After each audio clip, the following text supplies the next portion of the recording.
Breaking news చూస్తున్నాం. గాజాపై బాంబుల వర్షం కురిపిస్తోంది ఇజ్రాయెల్. వైమానిక దాడులతో వణికు పుట్టిస్తోంది. నేలపై నుంచి కూడా దాడికి సిద్ధమవుతున్నట్లుగా తెలుస్తోంది. నార్థర్న్ అర్బన్ సెంటర్ను ఆక్రమించేందుకు ఇజ్రాయెల్ ప్రయత్నాలు చేస్తున్నట్లుగా తెలుస్తోంది. ఉదయం నుంచి జరిపినటువంటి దాడుల్లో దాదాపుగా ఇప్పటికే 50 మందికి పైగా మృతి చెందారు. మనందరికీ తెలిసిందే ఇజ్రాయెల్ ఏ స్థాయిలో విరుచుకు పడుతోంది అనేది. ఈ నేపథ్యంలో గాజాను ఒక రకంగా పూర్తి స్థాయిలో నేలమట్టం చేసి ఆక్రమించుకునే ప్రయత్నాల్లో ఉంది. ఇప్పటికే బాంబుల వర్షం కురిపించి హైరైజ్ టవర్స్ అన్ని కూడా కూల్చేసే ప్రయత్నం చేస్తోంది. మీరు ఇప్పుడు చూస్తున్నటువంటి విజువల్స్ RTV స్క్రీన్ మీద మీరు ఇప్పుడు చూస్తున్నటువంటి విజువల్స్ అన్ని కూడా ఎక్స్క్లూజివ్ విజువల్స్. ఇజ్రాయెల్ ఈరోజు ఉదయం పాల్పడినటువంటి దాడులకు సంబంధించినటువంటి తీవ్రమైనటువంటి దాడులకు సంబంధించినటువంటి విజువల్స్ మీరు చూస్తున్నారు. మేము చూపిస్తున్న విజువల్స్ కానీ చెప్తున్న వార్త కానీ చూడడానికి వినడానికి కొంచెం కష్టంగా ఉండొచ్చు. సున్నిత మనస్కులు గాయపడొచ్చు, కలవరపడొచ్చు. వార్తను పూర్తిగా చేరవేయడమే మా ఉద్దేశం. Viewers description is advised. కానీ మీరు చూస్తున్నటువంటి పరిస్థితి ఒక్కసారి అబ్జర్వ్ చేయండి ఎలా ఉంది అనేది. ఎక్కడికక్కడ బాంబుల వర్షం కురిపిస్తోంది. గాజా ఎక్కడి వణికిపోతుందనే చెప్పాలి. భారీగా ప్రాణనాశం. ఈరోజు ఉదయం నుంచి ఇప్పటి వరకే 50 మంది ప్రాణాలు కోల్పోయారు. సుమారుగా 10కి పైగా హైరేస్ టవర్స్ని పూర్తి స్థాయిలో నేలమట్టం చేసినట్లుగా తెలుస్తోంది. ఓవైపు మనం చూస్తూనే ఉన్నాం ఈ వన్ సెటిల్మెంట్కి సంబంధించి పూర్తి స్థాయిలో అడుగులు ముందుకు వేస్తోంది. ఆ ప్రాంతాన్నంతా సరే పూర్తిగా తమ ఆధీనంలోకి తెచ్చుకునే ప్రయత్నం. అలాగే ఎక్కడెక్కడైతే శత్రువు బలంగా ఉన్నాడో, ప్రత్యర్థి బలంగా ఉన్నాడో పూర్తిగా బలాన్ని లేకుండా చేసే ప్రయత్నం, గాజాని పూర్తిగా లేకుండా చేసే ప్రయత్నం మనకు క్లియర్గా కనిపిస్తుంది. సైనిక స్థావరాలే కాదు, సివిలియన్స్ నివసిస్తున్నటువంటి ప్రాంతాల మీద కూడా చివరికి దాడులకు పాల్పడుతోంది. మ్యాసివ్ డిస్ట్రక్షన్ మనకు కనిపిస్తోంది. అట్ దిస్ పర్టిక్యులర్ రేట్ అతి త్వరలోనే పూర్తి స్థాయిలో గాజా మీద పట్టు సాధించే అవకాశాలు మనకు క్లియర్గా కనిపిస్తున్నాయి. What America is doing now, ఇప్పుడు అమెరికా ఏం చేయబోతోంది అనేది చాలా కీలకమైనటువంటి అంశం. ఓవైపు ఇస్లామిక్ కంట్రీస్ అన్నీ కూడా ఏకమవుతున్నాయి. మరోవైపు అరబ్ కంట్రీస్ మనం చూస్తున్నాం. ఇప్పటికే మీటింగ్ పెట్టుకున్న 50 దేశాలు తమ మీద ఏ చిన్న ఈగ వాలినా సరే, ఒక్క దేశం మీద ఒక్క బాంబు పడినా సరే తమ అందరి మీద పడినట్లుగా భావిస్తాం, యుద్ధానికి సిద్ధం అవుతామంటూ హెచ్చరికలు జారీ చేస్తున్న తరుణంలో, ఇజ్రాయెల్ విచ్చలవిడిగా బాంబుల వర్షం కురిపిస్తున్న తరుణంలో నెక్స్ట్ మూవ్మెంట్ ఏ విధంగా ఉండబోతోంది అనేది చాలా భయాన్ని కలిగిస్తోంది. ఇప్పుడు ఏం చేయబోతున్నారు? ఇజ్రాయెల్ ఖచ్చితంగా గాజాను పూర్తిగా తమ ఆధీనంలోకి తెచ్చుకునే ఆలోచనలో కనిపిస్తోంది. ఇలాంటి పరిస్థితుల్లో మరి నెక్స్ట్ ఉన్నటువంటి ఆప్షన్ ఏంటి? వరుసగా శాంతి కోసం జరుగుతున్నటువంటి ఈ మీటింగ్స్ అన్ని దేనికోసం? ఇంకా ఎక్కడా కూడా శాంతి చర్చలకు అవకాశం లేకుండా, శాంతి చర్చలు అనేది లేకుండా కేవలం డిస్ట్రక్షన్ ముందుకు తీసుకెళ్తున్నటువంటి పరిస్థితుల్లో ఇప్పుడు 50 దేశాలకు పైగా ఒకటవుతున్నాం, ఇజ్రాయెల్ సంగతి తేలుస్తామని చెప్తున్నారు.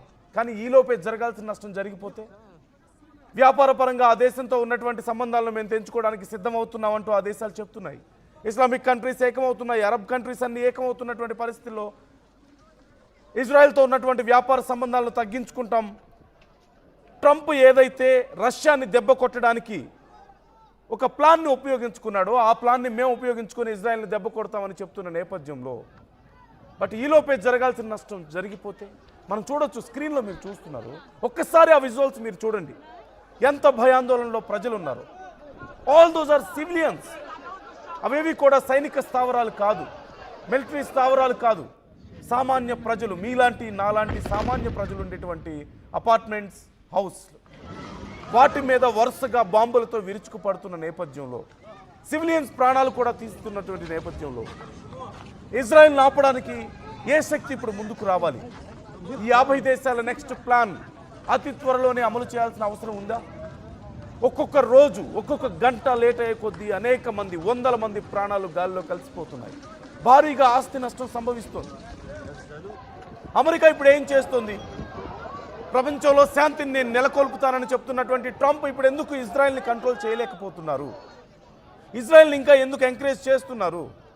తమ మిత్ర దేశాల మీద దాడి చేస్తే ఒకటి, ఇతర దేశాలు అయితే పట్టవా? వాళ్ళకి ఇవన్నీ కనపడవా? అక్కడ ఉన్నటువంటి సివిలియన్స్ మనుషులు కాదా? వాళ్ళందరూ మనుషులు కాదా? వాళ్ళవి ప్రాణాలు కాదా? వాళ్ళవి ఆస్తులు కాదా? మరి కూర్చొని మాట్లాడితేనే ఏదైనా సమస్యకు పరిష్కారం దొరుకుతుందని చెప్పినటువంటి ట్రంప్ ముందుగా బెదిరింపులకు దిగి రష్యాని బెదిరించి అది చేస్తాను ఇది చేస్తానని చివరికి లేదు ఇవన్నీ కూర్చొని మాట్లాడుకుంటూనే సెటిల్ అవుతాయని చెప్పినటువంటి ట్రంప్ ఇప్పుడు ఎక్కడ? ఎప్పటి వరకు ఈ నరమేధం పూర్తిగా గాజాను తమ ఆధీనంలోకి తెచ్చుకునేటువంటి ఆలోచనలో ఇజ్రాయెల్ ఉంది. అది తమ ప్రాంతంగా క్లెయిమ్ చేసుకుంటోంది. తద్వారా నెక్స్ట్ అమెరికాకి భారీగా లాభం జరగబోతోంది అనేది మాత్రం క్లియర్గా తెలుస్తోంది. ఒక్కసారి అక్కడ ఉన్నటువంటి పరిస్థితిని, ఆ బాంబుల వర్షంతో ప్రజలు ఎంత భయాందోళనలో ఉన్నారో, అక్కడ డిస్ట్రక్షన్ ఏ స్థాయిలో ఉందో ఒక్కసారి మీరు చూడండి.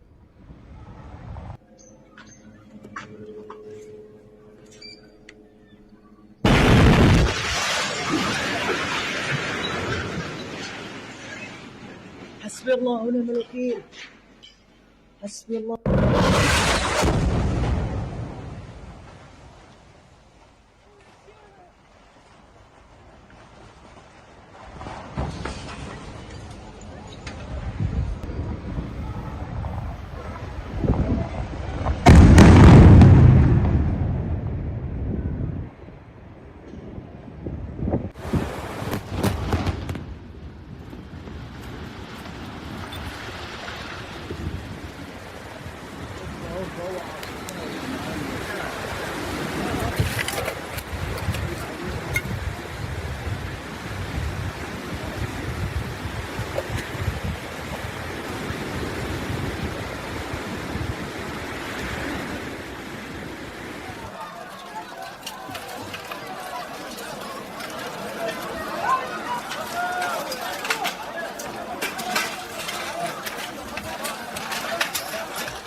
Breaking news.